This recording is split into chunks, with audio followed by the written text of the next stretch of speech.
I used to think I was irreplaceable, until I read my termination email while brewing coffee for the entire department. 15 minutes later, her niece was already sitting in my chair, still warm from where I'd left it. They say karma takes time, but sometimes you have to give it a little push. This is how I made sure their biggest partner walked away, taking 40% of their revenue with them. My name is Madeline Harper, Mads to anyone who's worked with me longer than a week. At 32, I'd built a reputation as the one who could land impossible deals and keep even the most demanding partners happy. Director of Partnership Development at Quantax Dynamics wasn't just a title on my business card, it was my identity. Carved out through 6 years of 14-hour days and sacrificed weekends. Portland's tech scene is smaller than people think. Everyone knows everyone. And at Quantax, I was the one they called when Borealis Media Group threatened to pull their contract. I was the one who flew to Chicago in a snowstorm to save a deal worth 8 figures. I was the one who turned angry clients into advocates and skeptical prospects into partners. But none of that mattered on a Tuesday morning in March. The office was its usual controlled chaos. Developers arguing about framework choices, sales reps sweet-talking on calls, the espresso machine hissing its familiar rhythm. I'd arrived at 7:30, as always, to prep for the weekly partner review. My presentation was flawless, my numbers were up 18% quarter over quarter, and I'd just secured a tentative yes from a Fortune 500 company. I was untouchable. Or so I thought. The email landed while I was in the kitchen, grinding beans for the team's morning brew. My phone buzzed against the marble counter, and I almost ignored it. Almost. Subject: organizational changes. Effective immediately. The words blurred together at first. Corporate speak has a way of cushioning blow after blow until you realize you're already on the ground. Restructuring? New strategic direction. We appreciate your contributions. They'd CC'd HR, legal, and security. Security? As if I'd somehow become a threat between last night's strategy session and this morning's coffee run. I set down the portafilter. Beans scattered across the counter like tiny omens I'd failed to read. Through the glass walls of the kitchen, I could see Carla Renshaw in the conference room, her silver hair perfect as always, gesturing at something on her laptop. My mentor. The woman who'd recruited me, who'd promised me a path to VP, who'd said just last week that I was invaluable to the organization. She must have sent the email while looking at my desk through her office window. The kitchen door swung open. Ashley Renshaw, yes, that Renshaw, walked in wearing a blazer that still had the Nordstrom tags tucked inside the collar. Fresh out of USC with a communications degree and an Instagram following she thought qualified as digital marketing experience. "Oh, hi." She smiled, all whitened teeth and practiced charm. "I'm starting today. Do you know where the partnership files are kept?" Carla said someone would show me. The coffee grinder was still running, filling the silence with its mechanical scream. I turned it off, swept the spilled beans into my palm, and looked at this girl, this child, who'd just been handed everything I'd bled for. "Second drawer of the desk by the window," I said. "The one with the Borealis media binder on top. My desk, my binder, my partnerships that kept this company afloat." "Thanks." She practically bounced out, probably updating her LinkedIn before she even found the drawer. I finished making the coffee, a full pot, dark roast, the way the team liked it. Set out the cups, the cream, the agave syrup that Tom from engineering pretended he didn't use. Then I walked back to my desk, where Ashley was already logged into my computer, scrolling through my contact database with the confidence of someone who's never had to earn anything. I had 15 minutes to pack 6 years into a cardboard box. Facilities had already left one on my chair. Efficient bastards. The security guard, Marcus, stood by the elevator looking apologetic but firm. He'd eaten my homemade cookies at every holiday party. "Sorry. Mads," he muttered when I walked by with my box. "You know how it is." I did know. This was corporate America, where loyalty was a one-way street and talent meant nothing if someone's niece needed a job. Where you could transform a company's entire partnership strategy, triple their revenue, and still be disposable the moment it became convenient. The elevator doors closed on my career at Quantax, but I caught one last glimpse of the office. Ashley was already rearranging my desk, pushing aside the awards I'd won to make room for what looked like a collection of succulents. She'd need more than those to survive what was coming. Because while I might have been replaceable, my relationships weren't. And Borealis Media Group?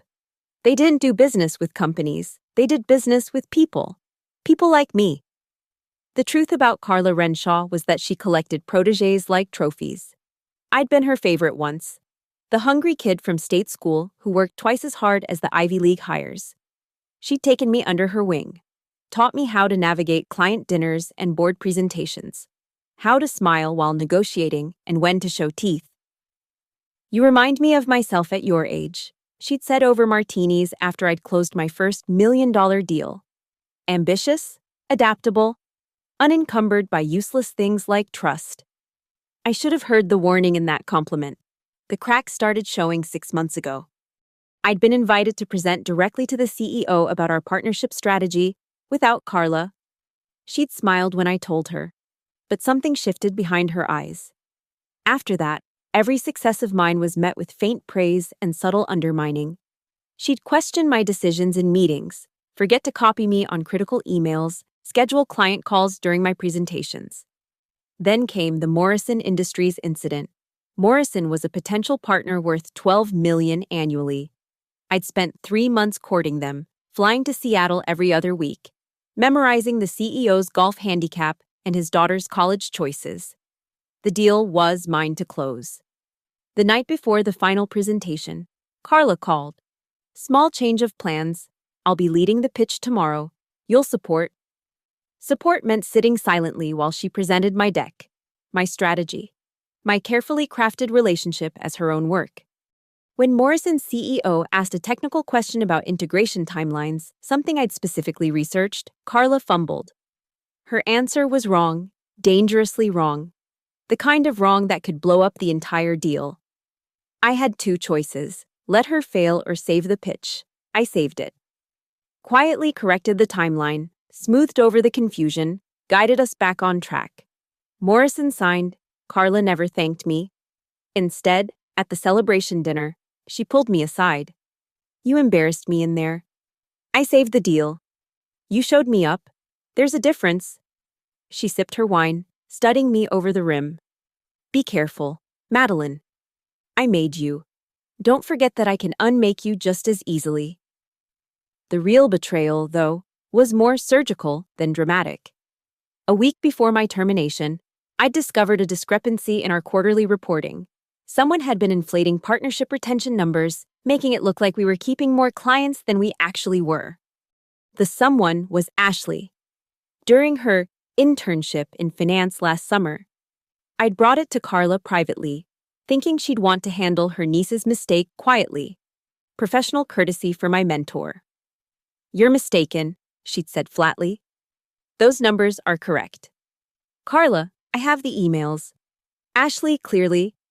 "I said you're mistaken." Her voice was ice. "And if you're smart, you'll stay mistaken." But I wasn't smart. I documented everything, prepared to escalate to the CFO. I thought my track record would protect me, that 6 years of exceptional performance would outweigh one inconvenient truth. I'd scheduled the meeting for Wednesday. They fired me on Tuesday. The official reason, buried in corporate doublespeak, was strategic restructuring to align departmental resources with evolving company objectives. Translation: Carla needed someone she could control, someone whose mistakes she could bury, someone who owed their entire career to her continued silence. Someone like Ashley. The girl had graduated 8 months ago with a 2.9 GPA and a sorority presidency she leveraged into leadership experience. Her internship at Quantex had consisted mainly of Instagram stories from the office and a presentation on influencer marketing in the B2B space that was 3 slides of stock photos and buzzwords. But she was family. And in Carla's world, blood was thicker than revenue. What Carla didn't count on was how much of Quantex's partnership success was built on personal relationships. My relationships. She'd assumed clients cared about the company, the brand, the logo on the business card. She'd forgotten that in B2B, especially in tech, people do business with people they trust. And she'd just fired the person they trusted most. Marcus, the security guard, had whispered something as I'd left, while Carla watched from her office window. She's been planning this for weeks. Had Ashley's equipment ordered last Monday? Last Monday? When I'd been in Chicago, saving the Borealis contract. When I'd been stupid enough to think loyalty mattered. Now Ashley sat at my desk, playing with my partnerships like they were entries in her LinkedIn profile. She'd already sent an introduction email to all my contacts. I knew because several had forwarded it to my personal email with variations of, "Who the hell is this?" Carla thought she'd won. She'd removed a threat, installed a puppet, and maintained her kingdom. She'd probably sleep well tonight, confident in her maneuvering.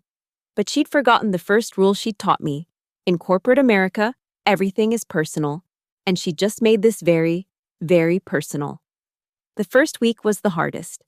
I'd wake up at 5:47 a.m., 13 minutes before my usual alarm. Muscle memory pulling me toward a routine that no longer existed. Coffee, shower, check emails that wouldn't come, dress for meetings I wouldn't attend. My severance was insulting. 2 weeks for 6 years. Plus unused PTO they'd somehow calculated at half rate. After rent on my Pearl District apartment, car payment, and the student loans I'd been aggressively paying down, I had maybe 3 months before things got desperate. The apartment felt wrong during daylight hours, sun streaming through windows I'd only seen on weekends, highlighting the dust on surfaces I'd been too busy to clean. My neighbor, retired and chatty, seemed shocked to see me. "Vacation?" she asked hopefully. "Something like that." I updated my LinkedIn, refreshed my resume, reached out to recruiters. The responses were swift and puzzling. "We'd love to connect, but the position was just filled. Your background is impressive, but we're looking for someone with more flexibility. I'll keep you in mind for future opportunities." Code words, industry speak for, "We heard your trouble." By week 2, I understood. A former colleague, Danny from sales, met me for coffee in a shop far from Quantax's territory. He kept checking the door like we were conducting espionage. "Carla's been talking," he said quietly. "Says you were difficult to manage. That you had boundary issues with clients. She's being careful, nothing actionable, nothing that could come back as slander.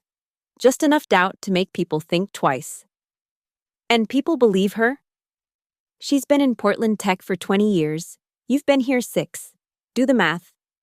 He slid a 20 across the table for his $3 coffee and left without saying goodbye. Message received. Association with me was career poison.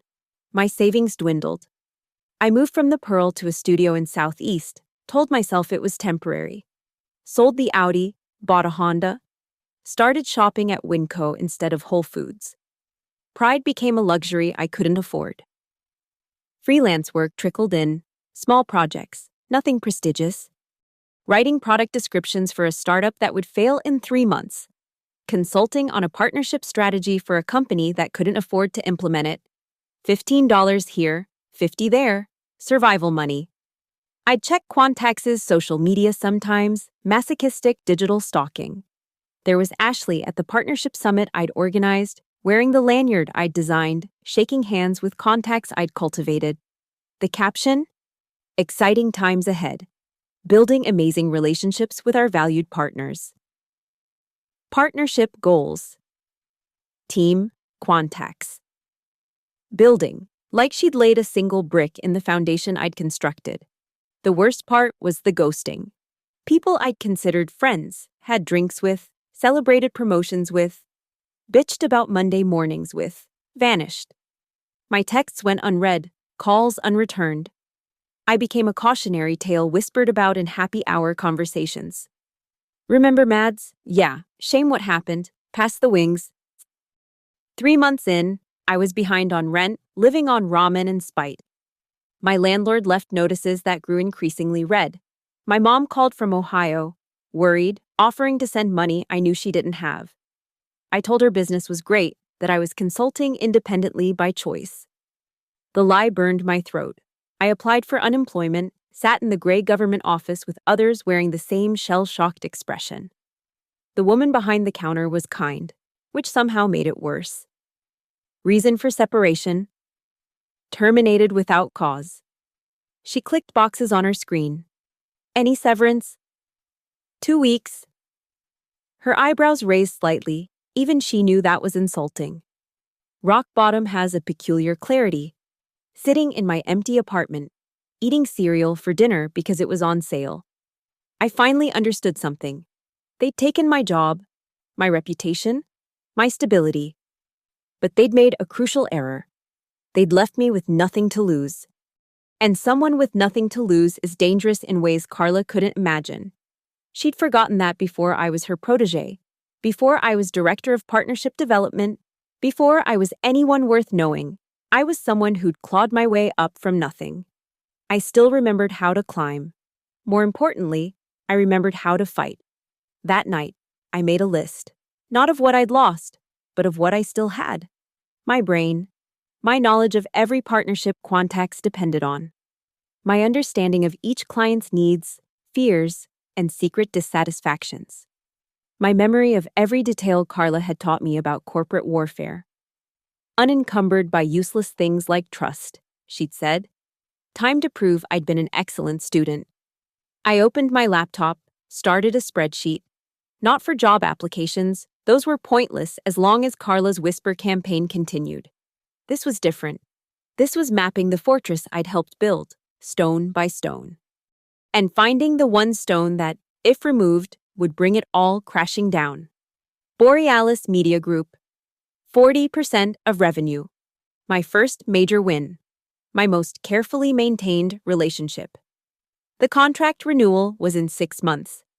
Ashley was about to learn that relationships, unlike aunts, couldn't be inherited.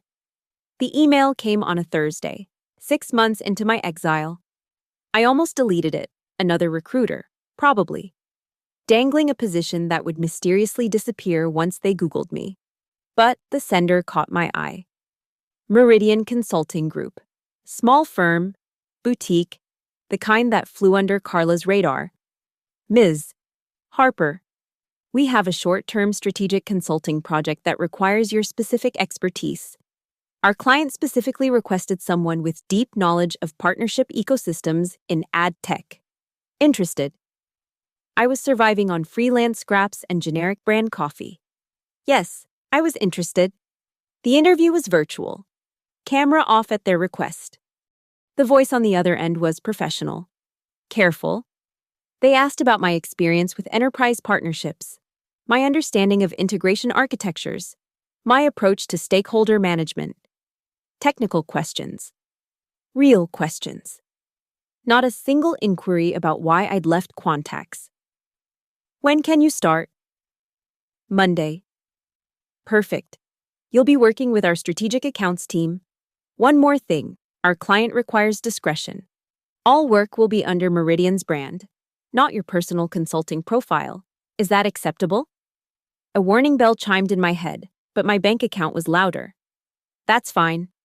Monday arrived with an NDA and a project brief. As I read through the requirements, my coffee mug slipped from my hand, shattering on the kitchen floor. The client was Borealis Media Group.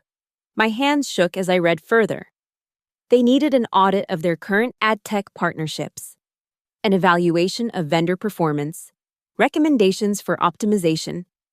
They needed someone who understood their business inside and out. They needed me, even if they didn't know it. I spent the next 3 days in a fever dream of analysis, pouring 6 years of knowledge into frameworks and assessments. But as I worked, something became crystal clear. Ashley was drowning. The evidence was everywhere in the data Borealis shared. Response times to requests had tripled. Technical issues that I used to resolve in hours were taking weeks. A critical integration update had been bungled so badly that Borealis had to hire external developers to fix it. Most damning was the communication log. Ashley's emails were corporate word salad, buzzwords, and exclamation points masking a fundamental lack of understanding. She'd CC'd half of Quantax on routine matters, creating confusion. She'd missed 3 quarterly business reviews, claiming scheduling conflicts. She'd tried to upsell services Borealis had explicitly rejected, damaging trust. But it was the security incident that made me spill coffee on my laptop. 2 months ago, Ashley had sent Borealis's proprietary campaign data to the wrong client. The kind of mistake that wasn't just embarrassing, it was potentially criminal. Breach of contract, violation of NDAs. The email trail showed Quantax's legal team scrambling to contain it. Carla personally calling Borealis's CEO to apologize. They'd kept the contract by a thread I was about to cut. My report for Meridian was surgical, professional, devastatingly accurate. I documented every failure, every delayed response, every missed opportunity. I compared current performance metrics to historical benchmarks, careful not to mention those benchmarks were from my tenure. I highlighted the security breach as a systemic risk requiring immediate remediation. I also included a section on alternatives, other ad tech partners who could provide similar services with better support. Partners who, coincidentally, had been courting Borealis for years, but could never get past the relationship I'd built. That relationship was now a liability. The Meridian team was impressed. This is incredibly thorough. You've identified issues even Borealis hadn't fully recognized. Would you be available for follow-up projects? Absolutely. 2 weeks later, they called again. Borealis wanted deeper analysis, specifically on the security incident and its implications. They were considering their options for the contract renewal. I delivered a presentation that was part autopsy, part prophecy. I showed how the breach wasn't an isolated incident but symptomatic of deeper problems. I projected the potential costs of future breaches, the reputational damage, the regulatory scrutiny. I made staying with Quantax look like corporate suicide, but I was careful, never vindictive, never personal. Just facts, data, and the kind of insights only someone who'd lived in those partnerships could provide. I was the ghost in the machine, invisible but omnipresent. The third project request was different. Borealis wanted recommendations for transition planning if they decided to switch partners. How would they do it? I wrote a plan so detailed, so comprehensive, that switching partners looked easier than staying. I identified every pain point, provided solutions for each one. I made leaving Quantax seem not just logical, but inevitable. Throughout it all, I maintained perfect professionalism. Meridian had no idea who I really was. To them, I was just a remarkably knowledgeable consultant. Borealis never saw my name, never knew their surgical strike was being guided by the very person Quantax had discarded. But I knew. And soon, Carla would too. Late one night, reviewing Ashley's latest disaster in the communication logs, I found myself thinking about revenge. Not the hot, impulsive kind, the cold, calculated sort, the kind Carla had taught me. Business is war, she'd said once. And in war, you don't announce your attacks. You position, you wait, and you strike when they're weakest. I wasn't destroying anything. I was simply illuminating what was already broken. If Quantax lost Borealis, it wouldn't be because I'd sabotaged them. It would be because they'd replaced competence with nepotism. And the bill had come due. The fourth project request from Meridian was the one I'd been waiting for. Borealis wanted a final recommendation: stay or go. I wrote 2 words that would echo through Quantax's next earnings call: go, now. The Borealis executive team took my recommendation seriously. Within days, Meridian offered me a longer contract. They needed someone to oversee the transition strategy. The irony wasn't lost on me. I was being paid to dismantle what I'd spent years building. But first, Borealis needed documentation of Quantax's failures. Legal cover for breaking a 5-year contract. I delivered a masterclass in corporate assassination. Exhibit A. Response time metrics showing a 300% increase in issue resolution since my departure. I included timestamps, ticket numbers, escalation chains that went nowhere. Exhibit B. Financial impact analysis. 3 campaigns delayed due to technical mismanagement, costing Borealis $2.3 million in missed market opportunities. Exhibit C, the security breach, dissected with forensic precision. I mapped how Ashley's incompetence had exposed not just campaign data but client contact lists, pricing strategies, and proprietary algorithms. But the killing blow was subtler. I'd remembered something Carla didn't know I knew. Quantax's contract with Borealis included a performance clause, specific SLAs, service-level agreements that had to be met. During my tenure, we'd never come close to violating them. Under Ashley, they'd missed targets for 4 consecutive months. Breach of contract? Clean. Legal. Indefensible. I highlighted this in my report with the detached professionalism of a surgeon noting a tumor. Meridian passed it to Borealis's legal team, who practically salivated at the clean exit it provided. Meanwhile, I crafted the transition plan. Which partner should Borealis choose? I presented 3 options, all thoroughly vetted. But my analysis kept returning to one, Nexus Digital, a hungry competitor who'd been trying to poach Borealis for years. They happened to need a new VP of strategic partnerships. They happened to value experience over politics. They happened to be impressed by the mysterious consultant whose insights were reshaping Borealis's vendor strategy. Would you consider a full-time position? Nexus's CEO asked during what was supposed to be a routine transition meeting. We could use someone with your expertise. I'm selective about my commitments, I replied, playing coy while my bank account screamed, yes.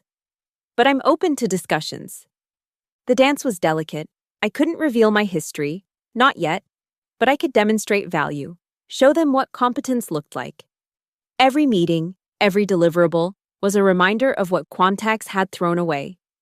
3 weeks into the transition planning, Ashley made her fatal error. She panicked. Sensing Borealis pulling away, she tried to save the relationship with the one tool she understood: social manipulation. She attempted to go around the procurement team, reaching out directly to Borealis's CMO, someone I'd carefully cultivated for years, with what she probably thought was charm. The email was a disaster. Desperate. Unprofessional. She blamed the issues on miscommunications and inherited technical debt. She threw her own technical team under the bus. Worse, she CC'd half of Borealis's executive team, violating protocol and annoying everyone. But the death blow was her postscript. I know Madeline Harper might have done things differently, but I'm bringing fresh perspectives to this partnership.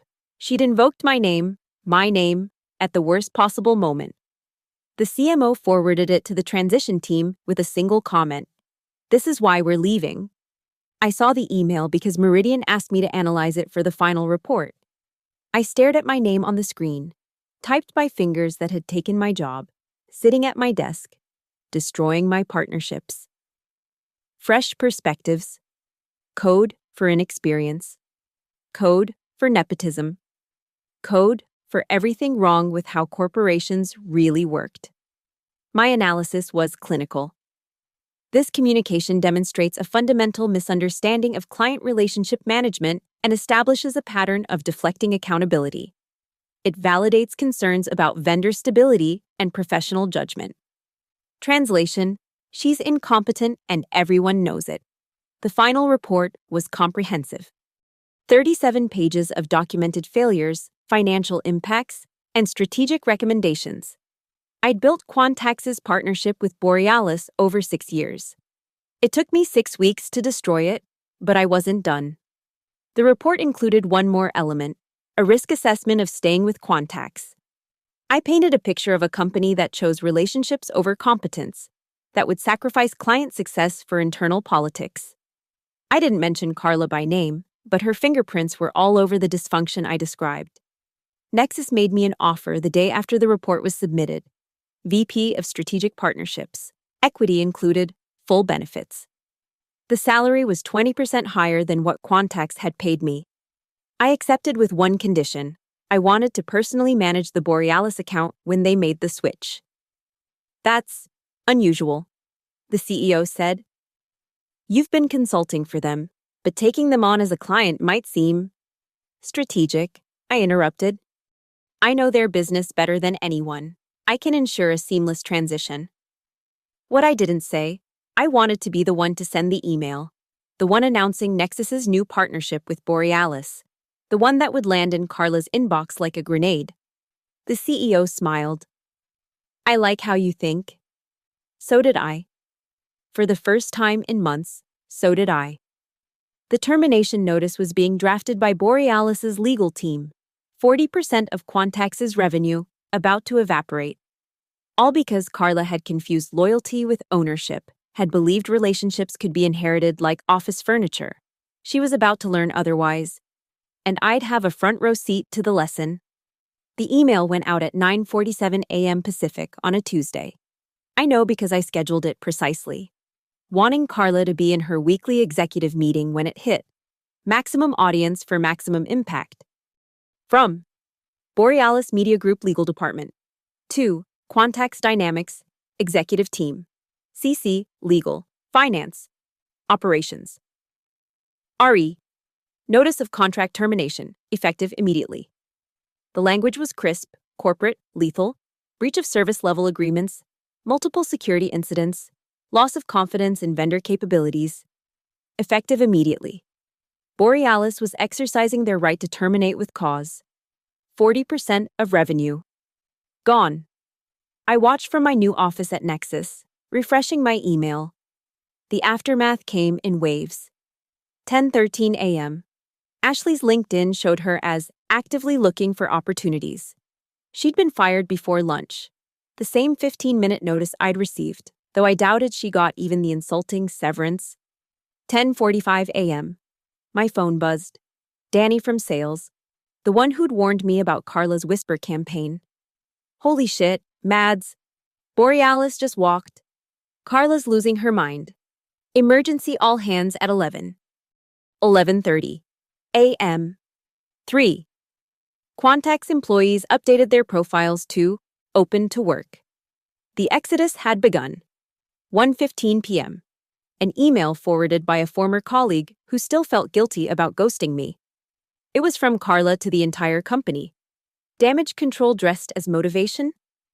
Challenges create opportunities.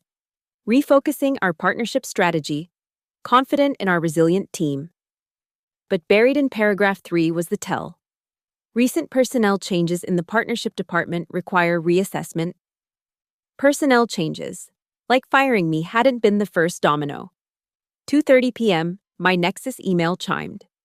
A new message to my professional account, the one listed on the press release announcing my VP position. The sender made my breath catch. Carla Renshaw. I assume you're satisfied. 5 words, no greeting, no signature. But I could hear her voice in them, the same tone she'd used when teaching me about corporate warfare. Controlled fury, grudging respect. The acknowledgement of a hit she hadn't seen coming. I stared at the screen for a full minute, then I typed my response, 6 words that referenced our last real conversation, when she'd warned me about embarrassing her. I learned from the best teacher. She read it immediately, the read receipt flickered on, but no response came. Carla Renshaw, who always had the last word, had nothing to say. 3:45 p.m. The real avalanche began. Nexus's CEO forwarded me an email from Quantax's CFO, requesting an urgent discussion about potential partnerships. They were bleeding out, desperately trying to stem the flow. Should we take the meeting? He asked. No, I replied. They have nothing we want. 4:10 p.m. The press release went live. Nexus Digital announces strategic partnership with Borealis Media Group. My name was in paragraph 2, quoted extensively about our innovative approach to partnership success and commitment to security-first integration. Every tech blog in Portland picked it up. The headlines wrote themselves, Borealis jumps ship, Quantax loses largest client to rival. 5:15 p.m. My personal phone rang. A number I didn't recognize, but the area code was familiar. Quantax's main line. Madeline. The voice was young, scared. Ashley. I almost hung up. Almost. What do you want, Ashley? I. I wanted to apologize. I didn't know. Aunt Carla said you were leaving anyway, that you had other opportunities, that I wasn't really replacing. Stop. I cut her off. What's done is done. They fired me, she whispered. Said I cost them Borealis. But I tried so hard. I did everything Aunt Carla told me to do. There it was, the perfect echo of my own mistake. Trusting Carla's mentorship, believing her promises. Ashley, I said, surprising myself with the gentleness in my voice. Your aunt used you, just like she used me. The difference is, you were collateral damage. I was the target. She's saying it's my fault, that I wasn't ready, that she gave me a chance and I blew it. Of course she was. Carla would never accept responsibility, never admit that installing her unqualified niece had triggered the disaster. Ashley would be the scapegoat, the convenient excuse. It was never about you being ready, I told her. It was about me being too good at my job. You were just the tool she used to fix that problem. Silence. Then, quietly, the security breach. I sent those files to the wrong client because Aunt Carla told me to skip the verification protocols. Said they slowed things down. I closed my eyes. There it was. The smoking gun I hadn't even known existed. Ashley, document everything, every email, every instruction, every shortcut she told you to take. You're going to need it. Why are you helping me? Because I knew what it felt like to be Carla's casualty. Because Ashley was 23 and unemployable now, branded with a failure that wasn't entirely hers. Because revenge was a dish best served with a side of irony.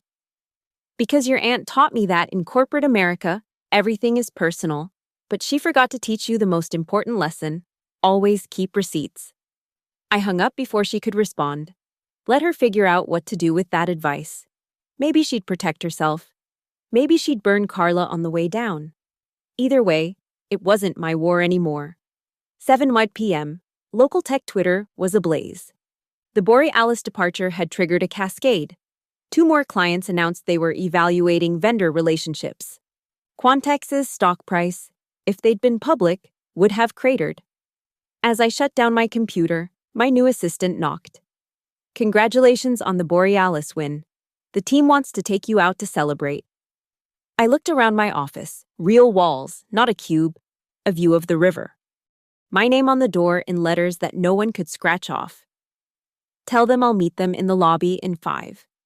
She left, and I pulled up one last email. The automated welcome message from Quantax when I'd started 6 years ago. I'd saved it, sentimental fool that I'd been. Welcome to the Quantax family, it had said. We're excited to grow together. I deleted it. Then I emptied the trash. Some families, I'd learned, were better left behind. 2 years later, I was sitting in a Manhattan conference room, finalizing Nexus's acquisition by a Fortune 500 company. My equity was about to make me wealthy enough to never eat ramen again. The Borealis partnership I'd reclaimed had grown into our flagship account, spawning 5 more enterprise deals. I'd won. By every metric that mattered in our industry, I'd won.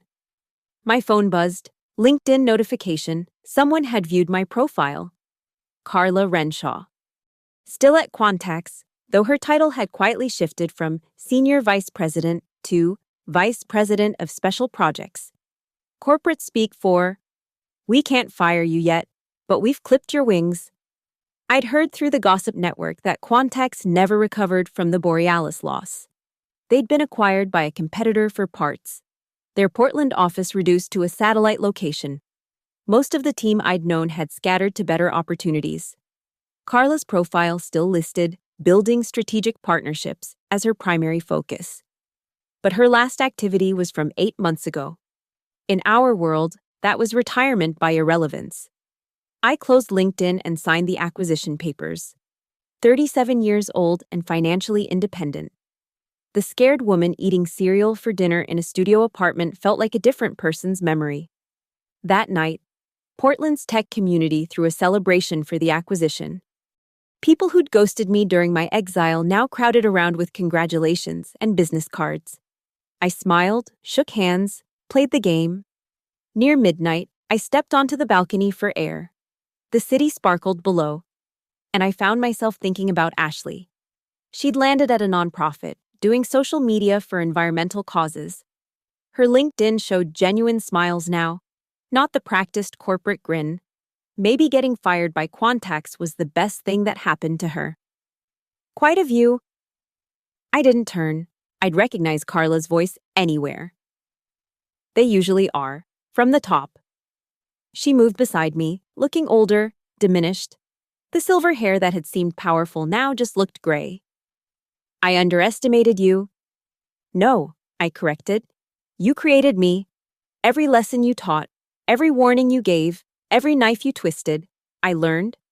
I became exactly what you trained me to be. I suppose I deserve that.